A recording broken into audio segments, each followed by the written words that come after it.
রমজানেরই রোজার শেষে এলো খুশির ঈদ। প্রতি বছরের মতো এবারও কিন্তু কুমিল্লাতে চলছে মেহেদির উৎসব। প্রতি বছর ঈদের ঠিক 3 দিন আগে থেকে এই মেহেদি উৎসব শুরু হয় কুমিল্লাতে। প্রতি বছরের মতো এই বছরও চলছে মেহেদি উৎসব। আসলে ঈদ আসলে হাতের মধ্যে মেয়েদের মেহেদি না দিলে কোনোভাবেই ভালো লাগে না। ছোটবেলা আমরা ছেলেরাও হাতের মধ্যে মেহেদি দিতাম, ঘরের বড় বোন আমাদের হাতে মেহেদি দিয়ে দিত। তবে তখন ছিল পাটার মধ্যে বাটা পাতা মেহেদি, কিন্তু বর্তমানে অর্গানিক মেহেদিটা অনেক বেশি পপুলার। আর এই মেহেদি উৎসবের মধ্যে এই মেহেদিগুলোই ব্যবহার করা হয়ে থাকে। আর এই মেহেদি উৎসব যেন আমাদের ঈদের আনন্দকে আরো অনেক বেশি বাড়িয়ে দেয়। ছোট ছোট বাচ্চা থেকে শুরু করে বড়রা সবাই মিলে এখানে মেহেদি দিয়ে থাকে প্রতি বছর। এখানে মেহেদি কিনতে পাওয়া যায়। মেহেদি কিনে সর্বনিম্ন 100 টাকা থেকে মেহেদি দেওয়া শুরু হয়। তারপরে ডিজাইন থেকে শুরু করে ব্রাইডাল মেহেদি, সব ধরনের মেহেদি দেওয়া হয়ে থাকে। তবে সেই অনুযায়ী বাজেট বাড়তে থাকে।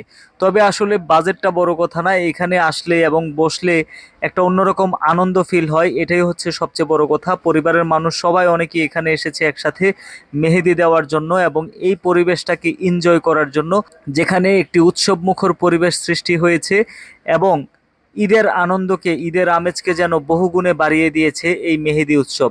কুমিল্লাতে এবার রূপায়ণ দেলোয়ার টাওয়ারের মেহেদি উৎসব চলছে এবং প্ল্যানেট এসারে মেহেদি উৎসব চলছে।